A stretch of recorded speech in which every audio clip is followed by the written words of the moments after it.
Welcome back to cherry vlogs Kannada. ನಾನು ಸರಸ್ವತಿ. ಎಲ್ಲರೂ ಹೇಗಿದ್ದೀರಾ? ಚೆನ್ನಾಗಿದ್ದೀರಾ? ನಾವು ಕೂಡ ತುಂಬ ಚೆನ್ನಾಗಿದ್ದೀವಿ ಅಂತ ಹೇಳ್ತಾ ಇವತ್ತಿನ ವೀಡಿಯೋನ ಸ್ಟಾರ್ಟ್ ಮಾಡ್ತಾ ಇದ್ದೀನಿ. ವೀಡಿಯೋ ಸ್ಟಾರ್ಟ್ ಮಾಡೋದಕ್ಕೆ ಮುಂಚೆ ಇನ್ನೂ ಯಾರೆಲ್ಲ ನನ್ನ ಚಾನಲ್ನ ಸಬ್ಸ್ಕ್ರೈಬ್ ಮಾಡಿಲ್ಲ, ಪ್ಲೀಸ್ ಸಬ್ಸ್ಕ್ರೈಬ್ ಮಾಡಿ, ಸಪೋರ್ಟ್ ಮಾಡಿ. ಹಾಗೆ ಪಕ್ಕದಲ್ಲಿರೋ ಬೆಲ್ಲೈಕನ್ನ ಕ್ಲಿಕ್ ಮಾಡೋದ್ರಿಂದ ನಾನು ಮಾಡೋ ಹೊಸ ವೀಡಿಯೋಗಳ ನೋಟಿಫಿಕೇಷನ್ ಫಸ್ಟು ನಿಮಗೆ ಬರುತ್ತೆ. ಸೊ ವೀಡಿಯೋನ ಸ್ಕಿಪ್ ಮಾಡದೆ ಕೊನೆಯವರೆಗೂ ನೋಡಿ. ಇವತ್ತಿನ ಈ ವಿಡಿಯೋದಲ್ಲಿ ನಾನು ವಿಶೇಷವಾಗಿ ಕಾರ್ತಿಕ ಸೋಮವಾರಗಳಲ್ಲಿ ಹಚ್ಚಲೇಬೇಕಾಗಿರೋ ಅಂಥ ಮಣ್ಣಿನ ದೀಪದ ಬಗ್ಗೆ ತಿಳಿಸ್ಕೊಡ್ತಾ ಇದ್ದೀನಿ. ಇದನ್ನು ನಾವು ಮನೆಯಲ್ಲೇ ಹಚ್ಚಬೇಕಾಗತ್ತೆ. ಈ 4 ಜಾಗಗಳಲ್ಲಿ ಕಾರ್ತಿಕ ಸೋಮವಾರಗಳಲ್ಲಿ ಈ ದೀಪನ ಹಚ್ಚೋದ್ರಿಂದ ಮನೆಗೆ ಕುಲದೇವರ ಆಶೀರ್ವಾದ, ಪಿತೃ ಆಶೀರ್ವಾದ, ಹಾಗೆ ಲಕ್ಷ್ಮಿಯ ಅನುಗ್ರಹ, ಹಾಗೆ ಅನ್ನಪೂರ್ಣೇಶ್ವರಿಯ ಅನುಗ್ರಹ ಕೂಡ ನಮ್ಮ ಮನೆಗೆ ಇರುತ್ತೆ. ಕಾರ್ತಿಕ ಸೋಮವಾರದಲ್ಲಿ ವಿಶೇಷವಾಗಿ ಈ ದೀಪಾರಾಧನೆ ಮಾಡೋದು ತುಂಬಾ ಒಳ್ಳೆಯದು. ಏನಂತ ಹೇಳಿದ್ರೆ, ವರ್ಷದಲ್ಲಿ ನೀವು ಪ್ರತಿದಿನ ಹಚ್ಚಲಿಲ್ಲ ಅಂತ ಹೇಳಿದ್ರು ಕೂಡ ವರ್ಷದಲ್ಲಿ ಒಂದು ಬಾರಿ ಈ ದೀಪ ಹಚ್ಚಿದ್ರು ಪ್ರತಿದಿನ ನೀವು ದೀಪ ಹಚ್ಚದ ಅಷ್ಟೇ ಸಲ್ಲತ್ತೆ ಅಂತಲೇ ಹೇಳ್ತಾರೆ. ಈ ದೀಪನ ಹಚ್ಚೋದಕ್ಕೆ ಇಷ್ಟು ಒಂದು 8 ಮಣ್ಣಿನ ದೀಪ ಬೇಕಾಗತ್ತೆ. ಹೊಸ ದೀಪ ಆದರೂ ಪರವಾಗಿಲ್ಲ, ಇಲ್ಲ ನೀವು ಉಪಯೋಗಿಸಿರೋ ದೀಪ ಆದರೂ ಪರವಾಗಿಲ್ಲ.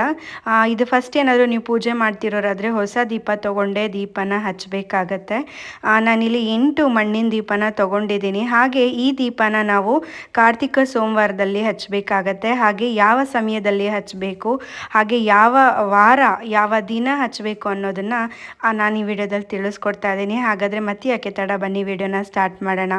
ಇಲ್ಲಿ ನಾನು ಒಂದು 8 ದೀಪನ ತೊಗೊಂಡು ಬಂದು ಆಲ್ರೆಡಿ ನೀರಲ್ಲಿ ನೆನೆಸಿಟ್ಟು ಒಣಗಿಸಿ ಅದಾದಮೇಲೆ ಅದಕ್ಕೆ ಅರಿಶಿನ ಕುಂಕುಮನ ಹಚ್ಚಿದ್ದೀನಿ. ಅದಾದಮೇಲೆ ಎಳ್ಳೆಣ್ಣೆ ಅಥವಾ ದೀಪದ ಎಣ್ಣೆ ಅಂತ ಹೇಳ್ತಾರಲ್ಲ ಅದು, ಅಥವಾ ಕೊಬ್ಬರಿ ಎಣ್ಣೆ ಅಥವಾ ತುಪ್ಪ. ಎಳ್ಳೆಣ್ಣೆ ಹಾಕಿದ್ರೆ ನೀವು ಸಾಲ ಬಾಧೆಯಿಂದ ಮುಕ್ತರಾಗ್ಬೋದು. ತುಪ್ಪ ದೀಪ ಅಥವಾ ಕೊಬ್ಬರಿ ಎಣ್ಣೆಯಲ್ಲಿ ದೀಪ ಹಚ್ಚಿದ್ರೆ ಸಂತಾನ ಭಾಗ್ಯ ಕರುಣಿಸ್ತಾರೆ ಅಂತಲೇ ಹೇಳ್ಬೋದು. ಹಾಗೆ ಏನಂತ ಹೇಳಿದ್ರೆ, ಈ ಕಾರ್ತಿಕ ಮಾಸದಲ್ಲಿ ಈ ದೀಪ ಹಚ್ಚೋದು ತುಂಬಾ ಶ್ರೇಷ್ಠವಾಗಿರೋ ಅಂಥದ್ದು. ಮನೆಗೆ ಸಮೃದ್ಧಿ, ಐಶ್ವರ್ಯ, ಅಷ್ಟೈಶ್ವರ್ಯನ ತಂದು ಕೊಡುತ್ತೆ ಅಂತಲೇ ಹೇಳ್ಬೋದು. ಈ ಕಾರ್ತಿಕ ಸೋಮವಾರದಲ್ಲಿ ನಾವು ಬ್ರಹ್ಮ, ವಿಷ್ಣು, ಮಹೇಶ್ವರ ಪ್ರೀತ್ಯರ್ಥ ಈ ದೀಪಗಳನ್ನ ನಾವು ಹಚ್ಚೋದ್ರಿಂದ ಮನೆಗೆ ಸುಖ, ಶಾಂತಿ, ನೆಮ್ಮದಿ, ಅಷ್ಟೈಶ್ವರ್ಯ ಸಿಗುತ್ತೆ. ಹಾಗೆ ಪಿತೃಗಳ ಆಶೀರ್ವಾದ, ಪಿತೃದೋಷ, ಹಾಗೆ ಕುಲದೇವರ ಆಶೀರ್ವಾದ ಕೂಡ ನಮಗೆ ಈ ದೀಪ ಹಚ್ಚೋದ್ರಿಂದ ಸಿಗುತ್ತೆ. ಇಲ್ಲಿ ನಾನು ಎಳ್ಳೆಣ್ಣೆನೇ ತೊಗೊಂಡಿದ್ದೀನಿ ದೀಪಕ್ಕೆ. ಇದಕ್ಕೆ 2 ಬತ್ತಿಗಳನ್ನ ಹಾಕ್ಕೋಬೇಕಾಗತ್ತೆ. 2 ಬತ್ತಿಗಳನ್ನ ಹೊಸ್ತು 1 ಬತ್ತಿಯಾಗಿ ಸೇರಿಸಿ ದೀಪಕ್ಕೆ ಹಾಕ್ಕೊಳ್ಬೇಕಾಗತ್ತೆ. ಇನ್ನು ಈ ದೀಪನ ಯಾವ ದಿವಸ ಹಚ್ಚಬೇಕು ಅಂದರೆ, ಕಾರ್ತಿಕ ಸೋಮವಾರದಲ್ಲಿ ಹಚ್ಚಿದ್ರೆ ತುಂಬಾ ಒಳ್ಳೆಯದು. 4 ಕಾರ್ತಿಕ ಸೋಮವಾರದಲ್ಲಿ ನೀವು ಯಾವ ಸೋಮವಾರ ಬೇಕಾದರೂ ಈ ದೀಪಾರಾಧನೆಯನ್ನು ಮಾಡ್ಬೋದು. ಇನ್ನು ಯಾವ ಸಮಯದಲ್ಲಿ ಈ ದೀಪಾರಾಧನೆ ಮಾಡಬೇಕು ಅಂತ ಹೇಳೋದಾದರೆ, ಬ್ರಾಹ್ಮಿ ಮುಹೂರ್ತದಲ್ಲೂ ಕೂಡ ಮಾಡ್ಬೋದು, ಇಲ್ಲ ಗೋಧೂಳಿ ಸಮಯದಲ್ಲಿ ಕೂಡ ನೀವು ಈ ದೀಪಾರಾಧನೆಯನ್ನು ಮಾಡ್ಬೋದು. ಬ್ರಾಹ್ಮಿ ಮುಹೂರ್ತ ಅಂತ ಹೇಳಿದ್ರೆ 5 ಗಂಟೆ 5:15 6:30 ಒಳಗಡೆ ನೀವು ಈ ದೀಪಾರಾಧನೆಯನ್ನು ಮಾಡಬೇಕಾಗತ್ತೆ. ಈ 4 ಜಾಗಗಳು ಯಾವ್ದ್ಯಾವುದು, ಯಾವ ದಿಕ್ಕಲ್ಲಿ ನೀವು ಈ ದೀಪಗಳನ್ನ ಹಚ್ಚಬೇಕು ಅಂತ ಹೇಳೋದಾದರೆ, ಇಲ್ಲಿ ಮೊದಲಿಗೆ ಎಲ್ಲ ದೀಪಗಳನ್ನ ಒಂದೇ ಕಡೆ ಇಟ್ಟು ರೆಡಿ ಮಾಡಿಕೊಂಡು ದೀಪ ಹಚ್ಕೊಳ್ಬೇಕಾಗತ್ತೆ. ಅದಾದಮೇಲೆ ನಾವು 4 ಜಾಗದಲ್ಲಿ ಇಡೋದು. ನಾನು ಯಾವ್ಯಾವ ದಿಕ್ಕಲ್ಲಿ ಇಡೋದು ಅಂತ ಈ ವಿಡಿಯೋದಲ್ಲಿ ಹೇಳ್ತೀನಿ. ಹಾಗೆ ಗೋಧೂಳಿ ಸಮಯ ಅಂತ ಹೇಳಿದ್ರೆ ಸಾಯಂಕಾಲ 6 ಗಂಟೆ ಒಳಗಡೆ, 5 ಗಂಟೆಯಿಂದ 6:30 ಒಳಗಡೆ ಏನು ಬರುತ್ತೆ ಅದನ್ನು ನಾವು ಗೋಧೂಳಿ ಸಮಯ ಅಂತ ಹೇಳ್ತೀವಿ. ಈ 2 ಸಮಯದಲ್ಲಿ ಕೂಡ ಈ ದೀಪಾರಾಧನೆ ಮಾಡೋದು ತುಂಬಾ ಒಳ್ಳೆಯದು. ಮನೆಗೆ ಒಂದು ಪಾಸಿಟಿವ್ ಎನರ್ಜಿ ಇರುತ್ತೆ ಅಂತಲೇ ಹೇಳಲಾಗತ್ತೆ.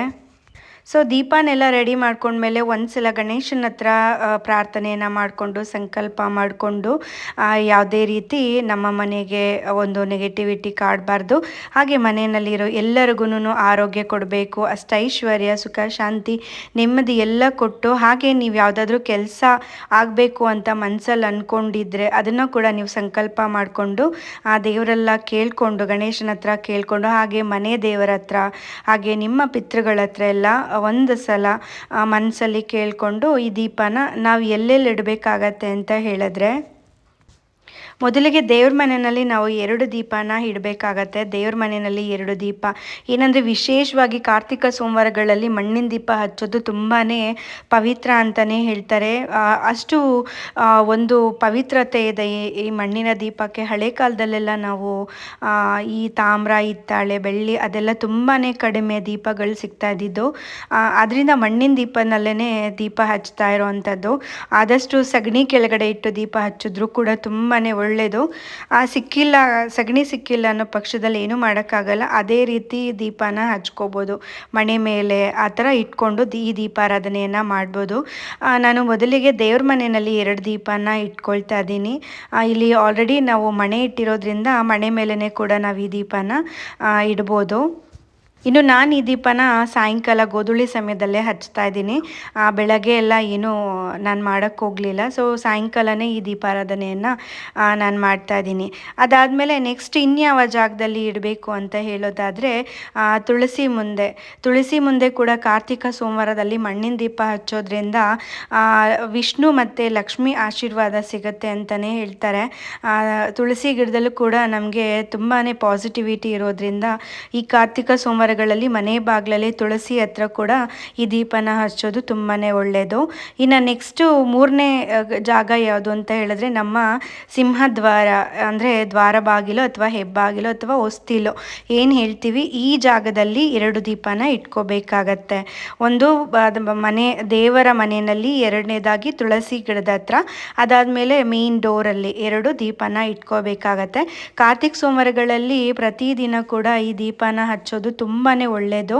ಅದಾದಮೇಲೆ ನೆಕ್ಸ್ಟ್ ಬಂದು ಆಗ್ನೇಯ ಮೂಲೆಯಲ್ಲಿ, ಅಂದರೆ ಅಡುಗೆ ಮನೆ, ಸಾಕ್ಷಾತ್ ಅನ್ನಪೂರ್ಣೇಶ್ವರಿ ನೆಲೆಸಿರುವಂಥ ಅಡುಗೆ ಮನೆಯಲ್ಲಿ ಕೂಡ ನಾವು ಈ ದೀಪಾರಾಧನೆಯನ್ನು ಮಾಡ್ಬೋದು. ಏನಂತ ಹೇಳಿದ್ರೆ ಯಾವುದೇ ಕಾರಣಕ್ಕೂ ನಮ್ಮ ಮನೆಯಲ್ಲಿ ಧಾನ್ಯದ ಕೊರತೆ ಬರಬಾರ್ದು, ಯಾರೇ ಬಂದರೂ ಊಟ ಹಾಕೋ ಶಕ್ತಿ ಕೊಡು ಅನ್ನಪೂರ್ಣೇಶ್ವರಿ ಅಂತ ಕೇಳಿಕೊಂಡು ಈ ದೀಪಾರಾಧನೆಯನ್ನು ನಾವು ದೇವರ ಮನೆ, ಮೇನ್ ಡೋರು, ಹಾಗೆ ತುಳಸಿ, ಹಾಗೆ ಅಡುಗೆ ಮನೆ, ಅಂದರೆ ನಾವು ಧಾನ್ಯಗಳನ್ನೆಲ್ಲ ಇಡ್ತೀವಿ, ಅಕ್ಕಿ ಮೂಟೆ, ಮತ್ತು ಆಲ್ಮೋಸ್ಟ್ ನಾವು ರೇಷನ್ ಐಟಮ್ನ ಬಳಸೋದು ಆಲ್ಮೋಸ್ಟ್ ಅಡುಗೆ ಮನೆಯಲ್ಲೇ ಆಗಿರೋದ್ರಿಂದ ಅಡುಗೆ ಮನೆಯಲ್ಲಿ ಕೂಡ 2 ದೀಪನ ಹಚ್ಚೋದು ತುಂಬಾ ಒಳ್ಳೆಯದು. ಈ 4 ಜಾಗದಲ್ಲಿ ನೀವು ದೀಪ ಹಚ್ಚೋದ್ರಿಂದ ಪ್ರತಿದಿನ ಹಚ್ಚಿಲ್ಲ ಅಂತ ಹೇಳಿದ್ರು ಪರವಾಗಿಲ್ಲ, ವರ್ಷದಲ್ಲಿ 1 ಸಲ ಈ ಕಾರ್ತಿಕ ಸೋಮವಾರಗಳಲ್ಲಿ ಈ ಒಂದು ಟಿಪ್ನ ಫಾಲೋ ಮಾಡಿದ್ರೆ ವರ್ಷ ಪೂರ್ತಿ ಹಚ್ಚಿದಷ್ಟೇ ನಮಗೆ ಪುಣ್ಯ ಕೂಡ ಸಿಗುತ್ತೆ. ಸೊ ನೋಡಿದ್ರೆಲ್ಲ ಸ್ನೇಹಿತರೆ, ಇವತ್ತಿನ ಈ ವಿಡಿಯೋ ಏನಾದರೂ ಇಷ್ಟ ಆಯಿತು ಅಂದರೆ ಲೈಕ್, ಶೇರ್, ಕಮೆಂಟ್ ಮಾಡಿ, ಆದಷ್ಟು ಜನಕ್ಕೆ ಶೇರ್ ಮಾಡಿ ಅಂತ ಕೇಳ್ಕೊಳ್ತಾ ಮತ್ತಷ್ಟು ಒಳ್ಳೆ ಕಂಟೆಂಟ್ಗಳ ಜೊತೆ ನಾನು ನಿಮಗೆ ಸಿಗ್ತೀನಿ. ಅಲ್ಲಿವರೆಗೂ ನಮಸ್ಕಾರ.